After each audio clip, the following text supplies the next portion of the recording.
Apocalipse capítulo 21, verso 27, diz assim, e ele está se referindo a um local que tem dono. A igreja tem dono. Quem é dono da igreja?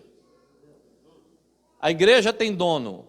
Eu sou igreja, você é igreja. A igreja tem dono. Quem é o dono da igreja? Isso quer dizer que você confessou com a tua boca agora que você tem dono. Quem manda em você não é você. Quem manda em você é em Jesus. A igreja tem regra. Qual é a regra da igreja? A igreja tem regra. Qual é a regra da igreja? A igreja tem regra. Qual é a regra da igreja? Então, se você tem dono, e o seu dono é Jesus, e você é a igreja tem regra. Qual é a regra? A palavra é ela que tem que direcionar a sua vida. Não é o seu querer. Não é porque você está chateado que você pode ir lá e tomar a justiça na sua mão. Não é porque você foi enganado que você pode ir lá e bater numa pessoa. Não é porque a tua esposa não fez aquilo que você queria, ela não é da forma que você imaginou, que você pode ir lá e maltratar ela. Não é. É interessante que tanto a igreja como o céu tem dono. Quem é dono do céu? Diga Jesus. Quem é dono do céu? Diga Jesus. Esse dono do céu, que é Jesus, ele diz assim, Apocalipse 21, 27, não entrará naquela cidade coisa alguma que esteja contaminado com o pecado. Você acha que tem coisa, você talvez esteja achando que não tem coisa pior do que o Covid. Pastor, o sangue de Jesus, estou orando a Deus para eu não pegar Covid. Irmão, ore para que você não pegue um vírus chamado pecado. Porque Jesus falou, olha, não temei os homens que podem matar a carne, temei antes a Deus, que além de matar a carne, pode mandar a alma para o inferno. A esse temei. Tem gente que está temendo tanto Covid, irmão, mas não vem para adorar a Deus. Está deixando de servir a Deus. Morre e vai achar que Deus estava lá esperando. Não, filho, o céu parou para esperar você. Nós estávamos aqui, ó, os anjos, arcanjos, querubins, estavam só esperando você morrer. Não, agora o céu está completo. Você acha que vai ser assim? Você acha que é desse jeito? Não é o céu que precisa de você. É você que precisa ser fiel aos céus. Porque a Bíblia diz, não entrará naquela cidade coisa alguma contaminada ao pecado, que cometa abominação, mentira, somente os que estão escritos no livro da vida. Pastor, mas eu aceitei Jesus, eu tenho Jesus no meu coração. Tem Jesus no teu coração mesmo? Apóstolo Paulo, escrevendo à igreja de Coríntios, diz assim, examine-se a ti mesmo, se ainda está na fé, se não é que já foi reprovado. Examine-se você. Jesus, ele falando lá em Lucas, ele diz, por que você me chama de Senhor e não faz o que eu mando? Eu só sou Senhor daquele que me obedece. Se as minhas palavras estiverem em vós, e vós estiverem em mim, tudo pode pedir qualquer coisa, e será feito pelo meu Pai que está no céu. Não tem problema. Mas se você não estiver em mim, você está com um problema. Tem gente achando que porque aceitou Jesus na igreja 10 anos atrás, irmão, isso não é verdade. A Bíblia o próprio Senhor Jesus vai fazer uma relação de pessoas que não entram no céu. Não sou eu que faço a relação. Apocalipse 21, verso 8 diz, aos covardes, aos incrédulos, aos abomináveis, aos assassinos, aos mentirosos, a parte que eles vão receber é o lago de fogo, não é céu. O que tem crente achando que ladrão entra no céu, porque está na igreja, tem carteirinha de obreiro, porque tem cabelinho branco igual eu, porque é novo, porque é velho, porque é obreiro, porque é mulher que participa de oração, da semana de oração. Quem foi que ensinou isso para a igreja? Aonde está isso na Bíblia? Que você pode estar do jeito que você quiser, que Deus vai te aceitar.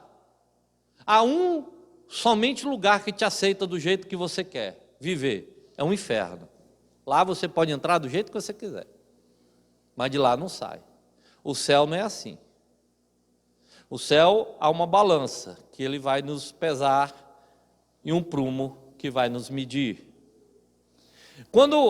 E eu quero me ater aqui ao que Jesus disse. Eu poderia ter usado vários textos, Romanos, por exemplo, mas eu peguei aqui só o texto de Apocalipse capítulo 21, verso 8, que faz uma pequena relação de pessoas que nunca entrarão no céu, se continuarem a viver daquela forma. A primeira relação quer dizer, algumas bíblias dizem, medrosos, covardes ou tímidos. A palavra grega é deilos. A minha Bíblia está covardes. Algumas bíblias podem trazer a palavra medroso ou tímidos. O próprio Senhor Jesus, que é dono do céu, ele disse, esses medrosos, esses covardes, esses tímidos, a palavra usada é deilos, eu já disse, nunca entrarão aqui. É interessante que há uma conotação por trás disso. Covardes fala daqueles indecisos, daqueles que vivem em cima do muro, igual Apocalipse 3,16, que diz, assim porque é morno, não é nem quente nem frio, estou a ponto de vomitar-te da boca. Sabe aquelas pessoas que um dia está na igreja, outro dia está lá fazendo do jeito que para agradar os outros? Um dia está aqui cantando um hino, outro lá está xingando. Um dia está pegando a mão da esposa para receber oração, outro dia está mandando recado para enviada de Satanás. Há uma palavra usada que é deilos, que diz assim, você não se comprometeu com Cristo. Você não se comprometeu com Jesus.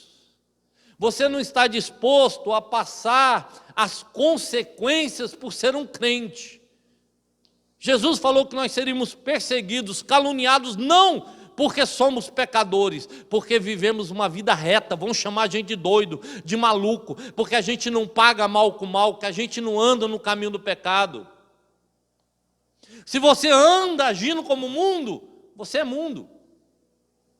E quando um crente faz alguma coisa parecida com o mundo, ele pede perdão. A diferença de um crente e de um mundano é esse, que o crente pode acontecer de ele tropeçar, mas ele não vive no pecado, ele corre para o pé de Jesus e não pratica mais. O próprio Senhor Jesus disse em Mateus capítulo 10, diz, aquele que me negar diante dos homens.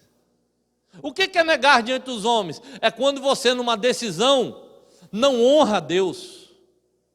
É quando você diante de um negócio não honra o nome do Senhor. Sabe o que acontece? Nós cristãos, nós sofremos a perca. Nós perdemos. Jesus falou, se alguém te bater de um lado, dá outra face. Não é puxar arma. Se o marido fizer algo, não é puxar faca. Se a mulher fizer algo, não é, maridos, ame sua esposa como Cristo amou a igreja. Nós perdemos, irmão, para ganhar o céu.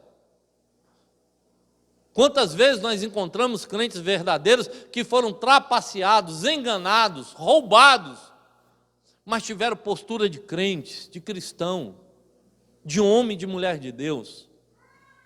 Nós choramos com eles, nos compadecemos com ele, mas nos alegramos porque o céu está olhando ele dizendo assim, não negou Jesus. Não negou Jesus. O que tem de gente dentro da igreja negando Jesus diante dos filhos, sendo covarde. A palavra aqui é covarde. Não tem coragem de pregar, não tem coragem de anunciar o evangelho, não tem coragem de dizer que pecado é pecado, porque se falar, pode perder o emprego, se falar, o filho vai caçar confusão, se falar, perde o negócio. Tem gente que não está perdendo aqui, mas está perdendo lá em cima. Jesus, o que adianta ganhar o mundo inteiro e perder a tua salvação? Para pessoas que estão só ganhando aqui e estão esquecendo de ganhar lá em cima. Céu está aberto para quem está guardando um tesouro lá, não é tesouro aqui não, irmão. É tesouro lá, não é tesouro aqui não. Ninguém manda você ser evangélico, ninguém manda você ser um cristão, ninguém mandou você aceitar Jesus, mas no dia que você entendeu que sem Jesus você não é nada, no dia que você aceitou Ele, você fez um compromisso, uma nova aliança no sangue dEle, para viver não conforme o seu pensamento, mas conforme a doutrina da palavra dEle.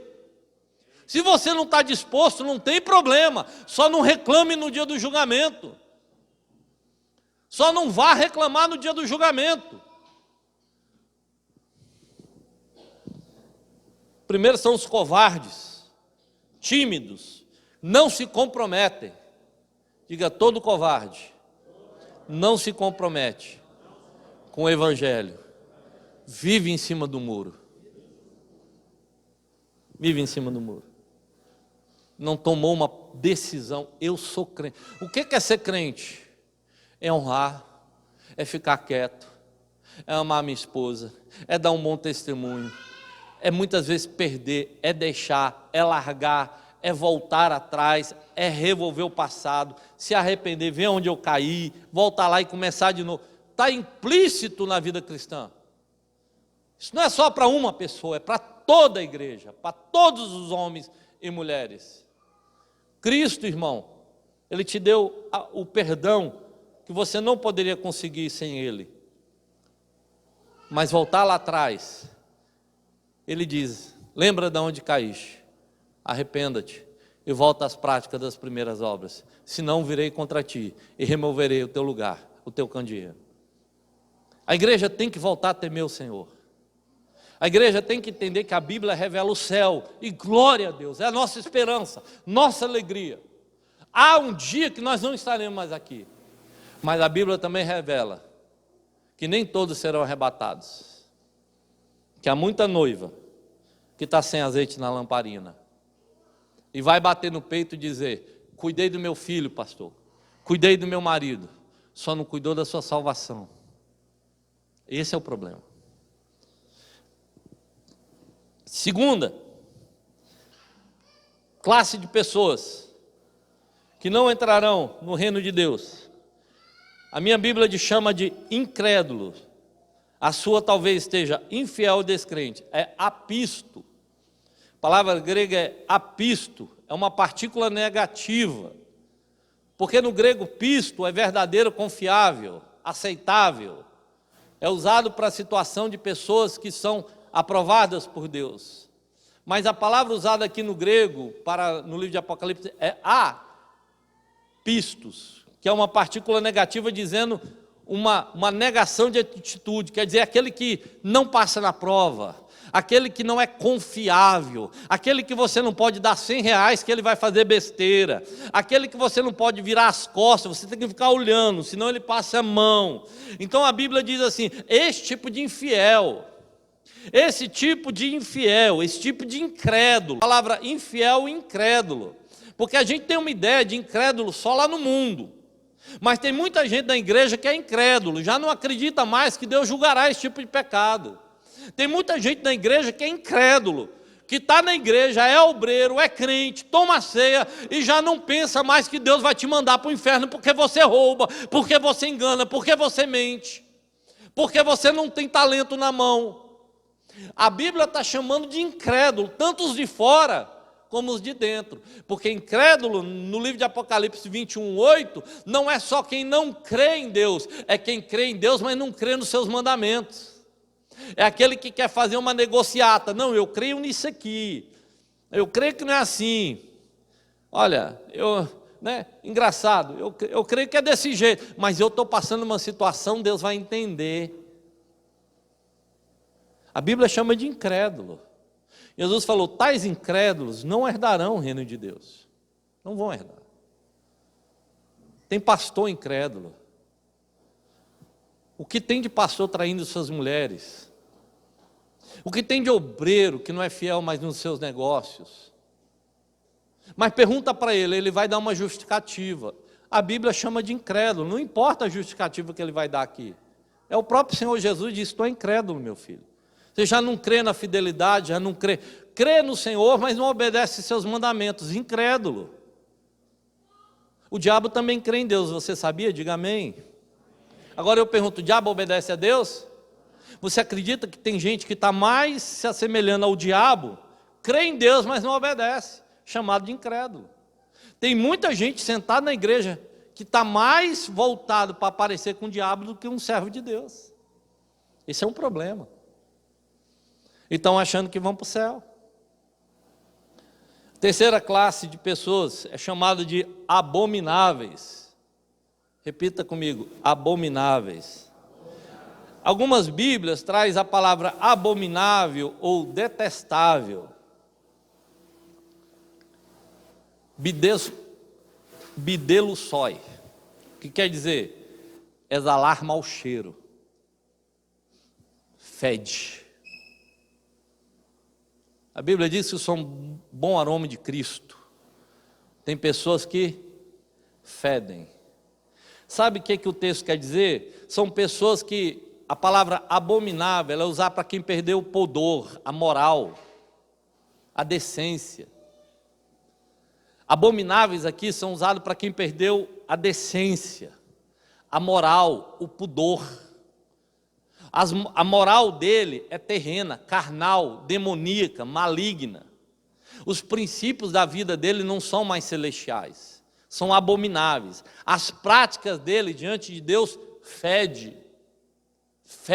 E como eu disse, não é só o que pratica, é o que pratica e o que apoia aqueles que estão praticando. É tanto o pecado aquele que pratica, como aquele que acha bonitinho o outro praticar. Sabe que está traindo, sabe que está enganando, está lá do lado, está se envolvendo. Então Jesus falou, os abomináveis não herdarão, aqueles que exalam mau cheiro. Tem gente que nos seus relacionamentos é só mau cheiro, fede, é imundo, é como se fosse uma fossa aberta, está bonitinho por fora, sepulcro caiado, mas podre por dentro. É um miserável, cego, pobre, nu. A Bíblia diz, aconselho que compre vestiduras, o primeiro colírio para que vejas. A pessoa não sabe a real posição dela diante de Deus, mas está achando que está tudo bom. Está achando que está tudo bem. Nós estamos vivendo uma época da igreja de Laodiceia, da igreja mundana. A igreja que Jesus está do lado de fora da vida de muitas pessoas, mas Jesus está lá batendo na porta. Eis que estou à porta e bato, se você abrir, eu vou entrar. Se você abrir, Jesus entra. Mas ele tem que compreender que muitas vezes ele está do lado de fora. Então, abominável, Tito vai escrever, Tito, capítulo 1, verso 16. Olha o que Tito escreve. Paulo escrevendo a Tito, diz assim, está escrito em Tito: no tocante a Deus, professo conhecê-lo, entretanto, fala que conhece a Deus. Pergunta para uma pessoa infiel, um obreiro infiel, como é que eu estou? Não, pastor, eu estou firme na fé. A Bíblia diz, confessam conhecer Deus, mas o nega pelas suas atitudes. Por isso, são abomináveis. Quem fala que conhece a Deus, nega Ele nas suas atitudes, fede para Deus. Fede para Deus. Fede para Deus. Quem diz que conhece a Deus, mas anda negando Ele através das suas ações dentro de casa, as suas ações no negócio. Pobreza não é motivo para roubo, para engano. Miséria não é motivo para desvio, para rebelião, para contenda. Tem muita gente aí que está precisando voltar a olhar para o céu e tomar cuidado com essa terra. Então a palavra abominável está envolvendo práticas vergonhosas na área social, na área matrimonial, na área ministerial. E Jesus falou, abominável não entra no céu, não entra. Qual foi a última pessoa que você olhou e diz assim, a atitude daquela pessoa ali fede? Atitude, não estou dizendo que uma pessoa tem um cheiro fedido, estou falando de atitudes que diante de Deus chegam como um fedor. Vocês estão compreendendo? Não estou dizendo que o desodorante da pessoa está vencida. Não é isso. Outra palavra, repita comigo: os impuros não herdarão o reino de Deus. Quem disse isso? O dono do céu. A palavra impuro, aqui Apocalipse 21:8, é pornos. Também uma variante é porneu. Quer dizer, toda a área envolvendo sexualidade, toda a área envolvendo sentimento humano, dos relacionamentos entre homem e mulher, ou de si mesmo. É a lascívia, a luxúria, a perversão moral, a pornografia, o homossexualismo, a aberração sexual, a cobiça pelo desejo de ver e de se mostrar, causando desejo em outra pessoa.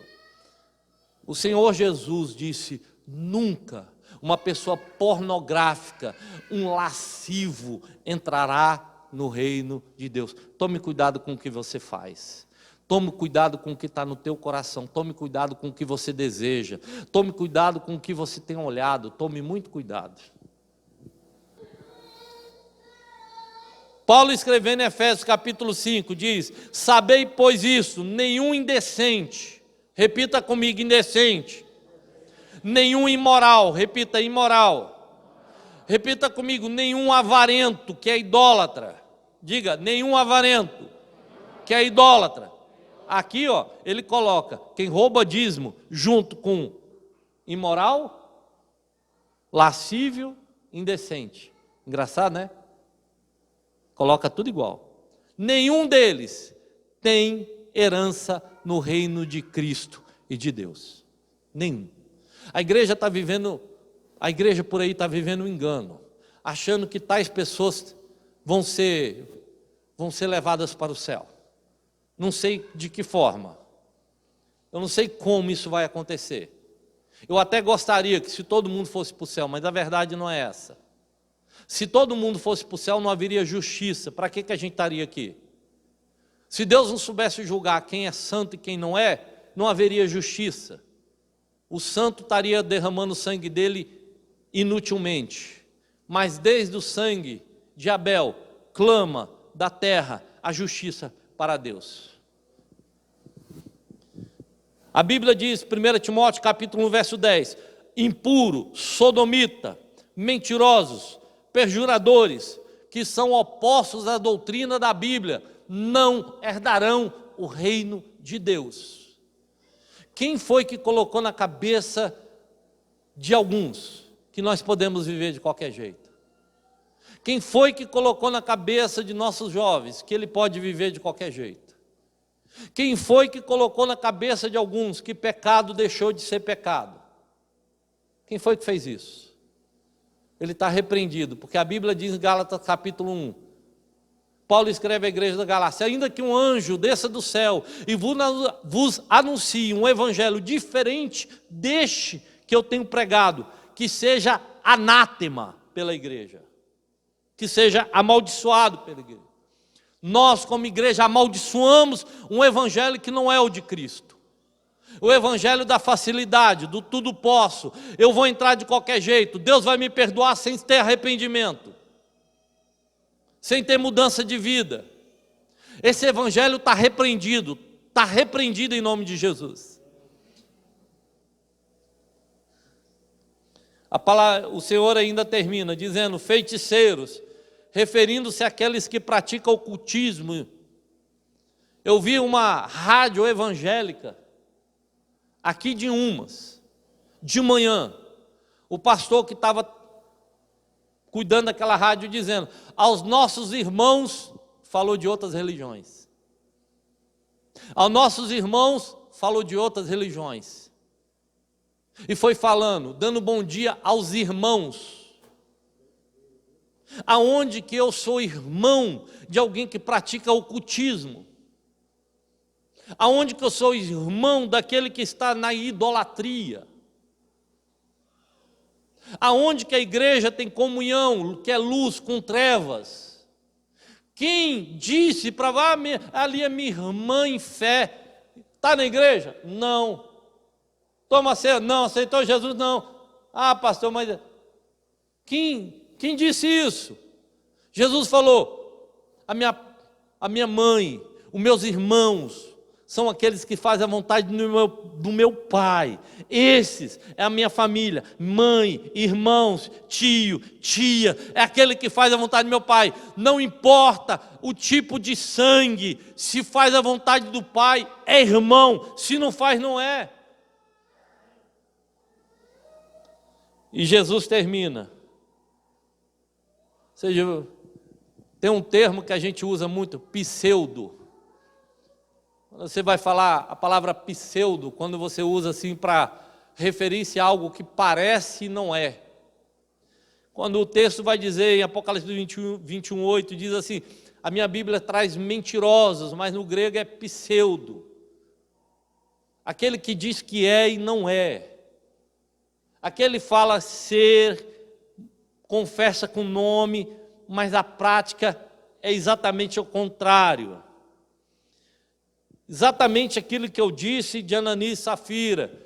Estavam levando uma oferta para dentro da igreja, mas oferta, pastor, mas que coisa maravilhosa, uma oferta.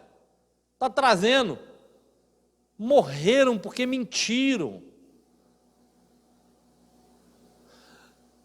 Não adianta você achar que Deus está querendo que você faça algo bom.